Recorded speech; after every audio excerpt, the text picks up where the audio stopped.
Seems like, Jeff, what you're describing is that there inevitably is going to be some type of clash between the previous system, the existing system, the controlling system, and the system that we all want, which is Bitcoin. And when you say we all want, I don't know if people have thought that many steps ahead, right? And so I know you want it, I know I want it, and we're public figures, and I know tons of other people. Most of the people running nodes, I know what they want, and they're not going to. But if you ask most people on the street, they still think Bitcoin's a scam. Well, they're worried about the left and the right. They're worried, and they don't understand. And the first step into Bitcoin, it is normally the price go up, right? I'm making more money, right? And so it's how many people. I just think about this as a giant funnel with 8 billion people on the planet, and as you go deeper and deeper into Bitcoin, you never go back up. Because going back to the other system after you really understand this one, it actually doesn't say anything about Bitcoin. It says something about you. It says something about you. But we also know throughout history, people cheat. And when I say cheat, I'm talking about from a game theoretical perspective. People will do what they need to do for their family, for their money, and they will say, I have enough, I can escape. But there is no escape from a centralizing system. So what you'd ask there, that clash, it's inevitable. And that clash has been going on over and over and over since Bitcoin was discovered or invented. That there's been a centralized system, a control system, cannot allow Bitcoin. Yeah. Can't. Because they're two different systems. You almost have to say it 1,000 times to yourself. The natural state of the free market is deflation. Yeah. Which means you've never lived in one. No.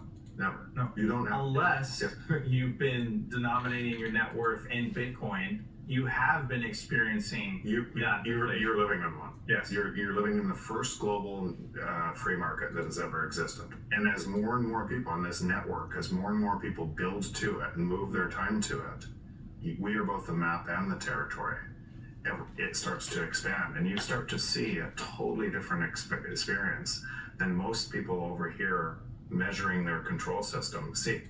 And you look at them and you think, for me too, for a long time, am I the crazy one?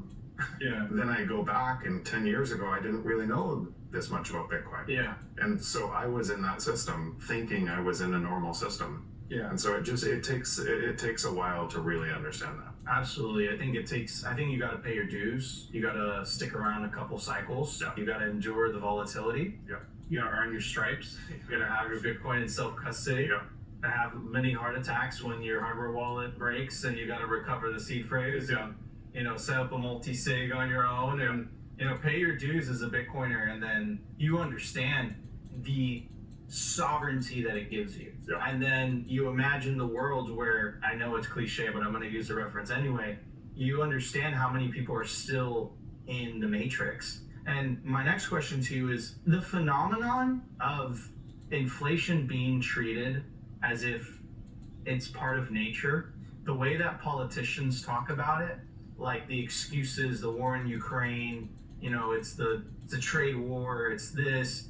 They blame everything and anything but themselves, and people buy into it. And my whole view of politics has completely changed, because the way that I'm seeing it now as a Bitcoiner is modern politics is essentially a popularity contest, and the winner essentially controls the money printer for their side. Right? That's what it looks like from my angle. So my question to you is, when does this psyop end? So many people believe that inflation is just a fact of life. Goods go up over time naturally. They don't even question it. Yeah, and so where does that come from, and where does that psyop end? And if it's been part of our history for 5,000 years and people believe it, that's why I said they have to say the natural state of the free market is deflation 1,000 times. They have to keep saying it.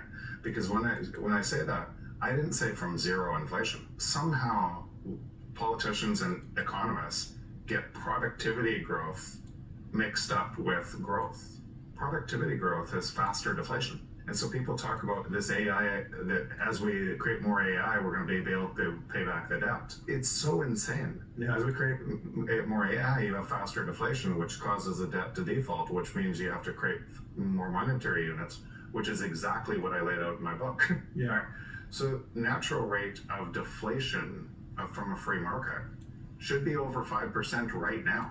Yeah. Meaning every human being on earth would get richer by 5% a year. Every single year. Every single human being in Africa, in South America, every single human being on earth would get rich by But the implications of that are very serious, because if they're not getting richer by 5% every single year, who is getting richer? Well, so the point, that's the point. That all centralizes in the puppeteers behind. Now, it's easy to say it's those people. If you had a centralizing force like that, you were at the top of that, you'd spend all your time trying to retain power in that and manipulating time and that.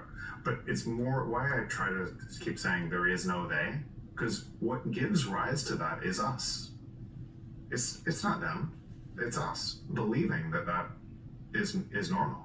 If you just start with the natural state of the free market is deflation, you have to ask, where does inflation come from? And I'm not talking about inflation from zero. I'm talking from the inflation from -5 or -10 or whatever the productivity rate is in the world. Where does inflation come from? It only comes from one thing: manipulation of money. Yeah. Only. And I don't think many people many Bitcoiners have gone down that path. Very few people have really gone to the bottom of what does that mean? What does it mean for me if I'm measuring in that system? Because I'm contributing to that system. Yep. And then the more I do in that system, and the more I think it's somebody else, turn the mirror around, Yeah. the more it's me. Yeah. Right. The more focus and attention you're putting towards it. Would it be safe to say, and one of the things that I see